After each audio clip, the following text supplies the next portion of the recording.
Assalamualaikum Ustadz, izin bertanya. Temanya kan bagaimana caranya untuk menjadi orang tua yang tidak durhaka kepada anak. Eh, Tadi kan memilih pasangan yang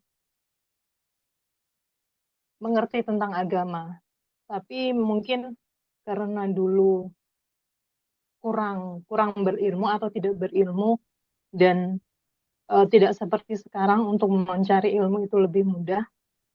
Jadinya mungkin bukan hanya saya, mungkin ada juga banyak di luar sana orang-orang yang salah untuk memilih pasangan yang mungkin eh, kriteria pasangan itu bukan dilihat dari agama tapi dilihat dari kemapanan atau eh, finansial seperti itu.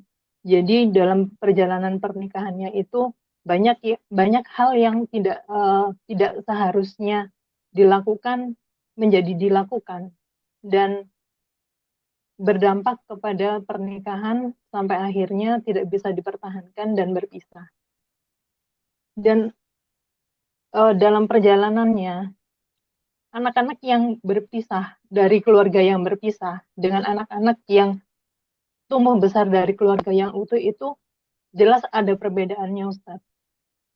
Terus bagaimana cara saya mendidik anak dengan posisi saya seorang single parent dan bagaimana menanamkan kepada anak untuk menerima keadaan sedangkan di lingkungan sekitarnya anak-anak saya itu kebanyakan berada dari lingkungan keluarga yang utuh dan jujur merasa bersalah ketika saya melihat ada kekecewaan, ada harapan, ada keinginan yang tidak bisa saya berikan.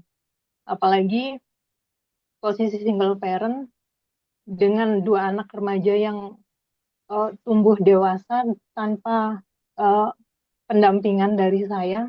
Bagaimana cara saya untuk tetap bisa dekat dengan mereka di saat posisi saya jauh dikarenakan saya harus menjadi pekerja migran untuk memenuhi kebutuhan pendidikan. Dan tadi kan juga dari poin yang Ustadz sampaikan, bagaimana untuk kita menanamkan penghormatan terhadap orang tua. Sedangkan posisi saya sebagai anak, saya belum bisa membahagiakan kedua orang tua saya, tapi saya membebankan orang tua saya untuk menjaga anak-anak saya. Dikarenakan kalau saya tidak meminta orang tua saya untuk menjaga anak saya tidak bisa bekerja jauh untuk memenuhi kebutuhan pendidikan mereka. Mohon pencerahannya, Ustadz. Terima kasih. Nabi Musa, Nabi Ibrahim, Nabi Isa, Nabi Muhammad. Nabi Ibrahim, Nabi Musa, Nabi Isa, Nabi Muhammad. 4 nabi, beda zaman. Apa titik persamaan di antara 4 nabi ini? Nabi Musa, Nabi Ibrahim, Nabi Isa, Nabi Muhammad. Keempat-empatnya tidak punya orang tua yang utuh. Jadi kalau ada anak bilang saya ini nakal nih karena orang tua saya nggak utuh, alasan saja itu. Tidak ada karena orang tua nggak utuh lalu itu hanya mengkambing hitamkan orang tua. Oh ini kan nabi-nabi Ustadz, manusia yang biasa. Imam Syafi'i, utuhkah orang tuanya? Imam Syafi'i itu meninggal bapaknya di Gaza sekarang. Dibawa pindah ke Makkah. Ah itu kan imam Pak Ustadz. Buya Hamka. Baca biografi Buya Hamka.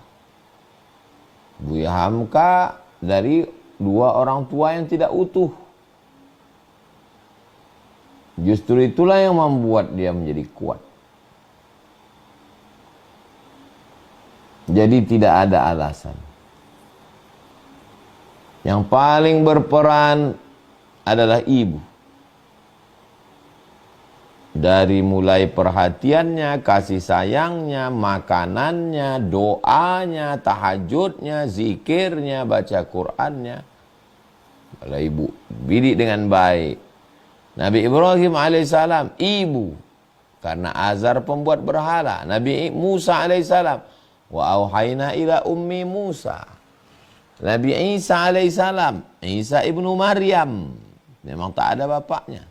Nabi Muhammad SAW tak sempat nampaknya ayahnya. Jadi ibu-ibu jangan berkecil hati kalau kebetulan memang ditakdirkan membesarkan sendiri. Kalau memang dalam keadaan sulit, susah, payah, bekerja di luar kota atau bekerja dalam kota, anak masih kecil, satu-satunya jalan hanya minta bantuan orang tua. Ad-darurat tubihul mahzurat dalam kaedahnya. Keadaan yang darurat membolehkan yang terlarang. Ayah, emak, ibu, kalian sudah membesarkan aku, menyekolahkan aku. Tapi aku tidak seberuntung yang lain. Mestinya kalian ku kasih duit pergi umroh ke Tanah Suci. Tapi nasibku, aku sekarang sedang menjaga anakku. Kalau ku jaga anakku, aku tak makan karena aku kerja.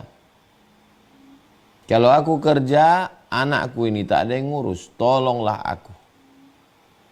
Sampai waktu tertentu, sampai anak ini nanti mapan. Sampai anak ini siap. Insya Allah kalau udah taman SD, ku masukkan dia ke pondok. Ngomong, speak up, jangan aniaya orang tua, sampaikan ke dia supaya dia jangan salah tangkap, salah sangka. Itulah yang bisa kita lakukan. Demikian Bang Alfred, demikian Ibu. Wallahu a'lam bishawab. Terima kasih Baik. Ustaz.